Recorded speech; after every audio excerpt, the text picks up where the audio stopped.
Very good morning to all.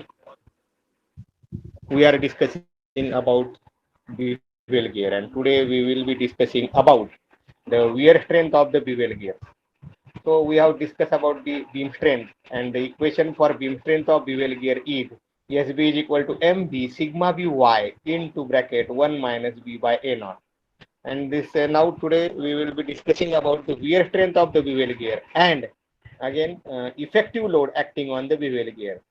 So let us start. The contact between two meshing teeth of a straight bevel gear is a line contact, which is similar to that of spur gear. So in this case,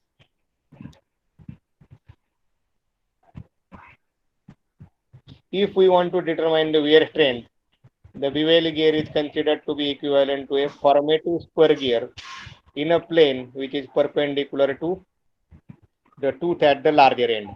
We have already discussed that for this, it is required to consider the tooth at larger end only.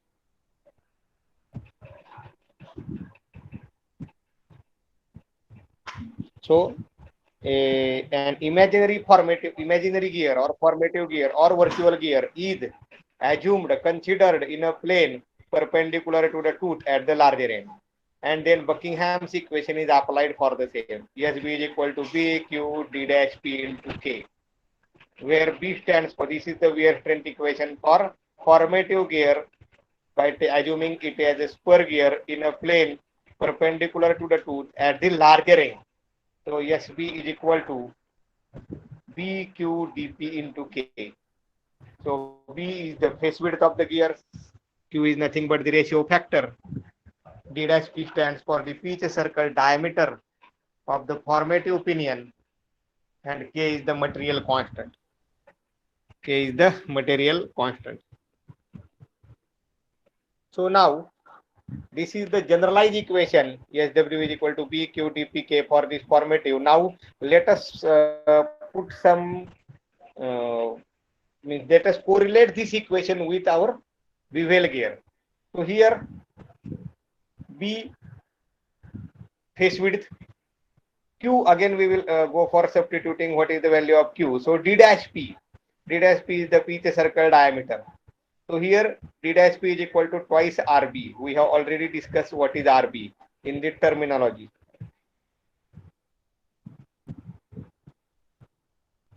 We have discussed what is RB in the terminology. So D dash P is equal to dP by cos of gamma. So if you go for RB,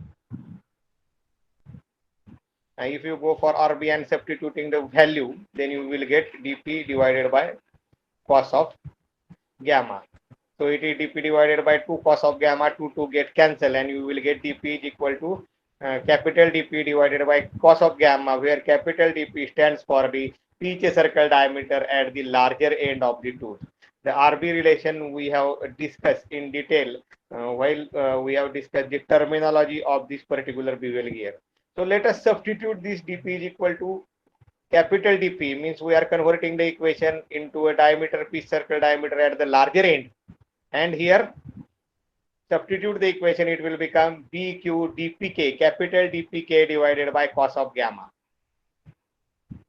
Now in case of bevel gears, if we consider the analysis of the bevel gear, either the pinion or the gear is overhanging. So the mounting of bevel gear is critical, and in this case, one of the gear is overhanging. It is subjected to deflection under the action of tooth forces. And it is found that to transmit the load, only 3/4 of face width is effective. Means if the face width is assumed that around figure we will take 40 millimeters. B is 40 millimeters. So for transmitting the load at any time, 30 millimeters is sufficient. So remaining 10 millimeters, that is 25% is not in direct contact or not is having that contribution in the transmission of the load. So this is observation, and based on this observation, the equation is modified. The B Instead of taking B as complete, it is modified as 75%. So 0.75 is given to that particular 0.75 is multiplied to that particular equation. So why it is, once again I will repeat, it is subjected to deflection under the load, and it is found that it is reported that after study to transmit the load, only 3/4 means 75% of the phase width is effective. Therefore, it is taken as 0.75b. So the equation is modified. So equation number 3, PQ dpk divided by cos of gamma. But the effective phase width is only 75%. Therefore, applying the factor 0.75 there, and it will become SW is equal to 0.75 into BQ dpk divided by cos of gamma. Friends, this is the equation for wear strength for bevel gears. This is the Buckingham's equation for wear strength of bevel gear. So here I want to highlight the wear strength depends upon. It depends upon the phase width, Q ratio factor. It is nothing but ZG and ZP, number of teeth and number of teeth on gear and pinion. Pitch circle diameter, and K is the material constant.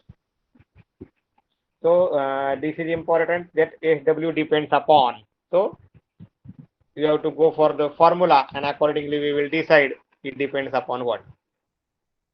Now Q. Let us proceed for Q. We are having relation Z dash is equal to Z divided by cos of gamma. So the ratio factor Q is given by twice Z dash G divided by Z dash G plus Z dash P. So here substitute the value. Z dash P is equal to ZP by cos gamma.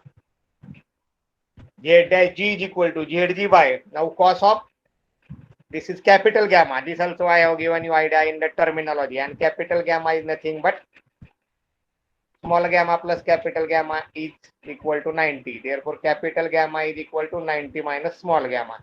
Therefore, it is written cos of 90 minus gamma. It is nothing but sin gamma. So, I will repeat, Z dash P is equal to ZP by cos of gamma, and Z dash G is equal to ZG by sin of gamma. So, substitute these two, Z dash P and Z dash G values in equation number 5, and let us modify. So, it will become twice Z dash G divided by, so twice ZG divided by sin gamma, and divided by ZG divided by sin gamma plus ZP divided by cos gamma. So in order to cancel the sin gamma, and then finally it arrives Q is equal to twice ZG divided by ZG plus ZP into tan of gamma. So this is the Q value different for spur gear, then for helical gear, and this is for bevel gear. So keep in mind twice ZG divided by ZG plus ZP tan of gamma. This is important. If you go twice ZG by ZG plus ZP, your answer will be wrong, and ultimately whatever value you will get for this particular wear strength calculation, it will also be wrong. So Q is equal to twice ZG divided by ZG plus ZP tan of gamma. Very, very important. What is material constant? This also we have discussed as in case of spur gear, helical gear, the same term. Sigma C square sin alpha cos alpha into bracket 1 upon EP plus 1 upon EG divided by 1.4. So sigma C we have discussed, though it is not mentioned here. It is the surface endurance strength. Alpha is the pressure angle. EP and EG are the modulus of elasticity for pinion and gear material respectively. But if the gears are made up of steel material and the pressure angle is 20 degree, then the equation we have discussed in spur gear, it will get converted into K is equal to 0.16 PHN divided by 100 bracket square. And we have used this equation in spur gear also, in helical gear also. So K is equal to 0.16 PHN divided by 100 bracket square. So now you can calculate the wear strength. We have discussed Q, we have discussed K, and the SW is nothing but 0.75 P. Q we have discussed twice ZG divided by ZG plus ZP tan of gamma. DP pitch circle diameter of the pinion at the larger end of the tooth, and K is equal to 0.16 into BHN divided by 100 bracket square. So we can easily calculate, and finally we arrived at the wear strain indicate the maximum value of the tangential force that the tooth can transmit without pitting failure, and it is at the larger end. Very important. The difference between the spur gear wear strength and here, it is the maximum value of the tangential force at the larger end of the tooth, because dP is larger end that the tooth can transmit without pitting failure, and it should be always more than greater than the effective load between the meshing teeth. By what amount? By an amount of factor of safety. So friends, this is about the wear strength. Wear strength is the maximum value of the tangential force that the tooth can transmit at the larger end without pitting failure. Let us discuss about the next point, effective load on the bevel gear. So the effective load we have discussed in spur gear also, in helical gear also. In the same way we will proceed here also. Effective load. So very first we are having the power. So we are calculating PT from the power, and then we are calculating the further. So very first we will calculate MT, then we will calculate PT. The tangential component due to power transmission considered to be acting at the larger end of the tooth. Again here, larger end of the tooth, it is determined by MT is equal to 16 to 10 raised to 6 kilowatt divided by 2 pi NP, and PT is equal to twice MT divided by D. In addition to the tangential component due to power transmission,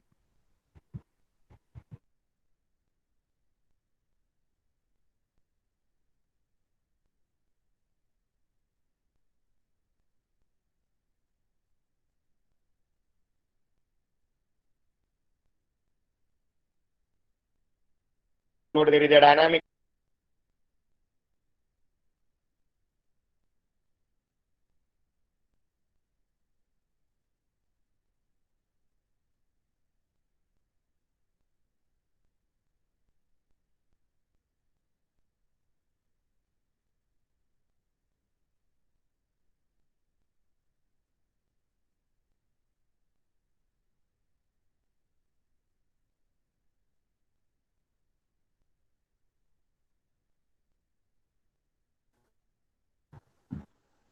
okay. So first method is approximate estimation by considering the velocity factor. So here we can see P effective is equal to CSPT divided by CV, where CS stands for the service factor, CV stands for the velocity factor, and PT is the tangential load. So in the spur gear, we have discussed the three formulas for CV. In the helical gear, we have discussed only one formula for CV, and in this bevel gear, there are two formulas for CV. So here, the velocity factor for cut teeth. So it is mentioned, if the teeth are cut, then CV is equal to 6 upon 6 plus V. And if the teeth are generated, then CV is equal to 5.6 divided by 5.6 plus under root 3. So if it is mentioned in the numerical that the teeth are cut, we will use the formula CV is equal to 6 upon 6 plus V. And if it is mentioned that the teeth are generated, we will use the formula 5.6 divided by 5.6 plus under root. Where V is the pitch line velocity, it is given by pi dn divided by 60 into 10 raised to 3. So in this way, we can calculate the P effective by using the service factor method and velocity factor. So it is the very first method when we are not having the value of D and errors and all the things that are required, P circle diameter, R1, R2 radius. In this case, the approximate estimation that is used. And the second is the by using the Spotts equation. So Spotts equation, we are having PD is equal to E and PZP B into R1, R2. So here it is mentioned RMP, RMG. So RM we have discussed. RM is the radius, or RM is the mean radius. The force is supposed to be acting. We have discussed it REM calculation in the force analysis. So it is neither at the larger or nor at the smaller. So the teeth are having smaller diameter, and at the larger end it is having the highest. So in the one midpoint is considered, and at that midpoint the radius is assumed as RM. So here ENP ZPB into RM for pinion into RM for gear. So RMP RMG divided by 2530 under root of RMP square plus RMG square. Okay, so the formula is same, only the change is that only one formula is here, as it is assumed that the gears are made up of only steel material, and the pinion and gear RM and RP we will discuss the formulas. So B dash is the axial width of the gear blank. So here B dash is taken as B divided by cos of gamma.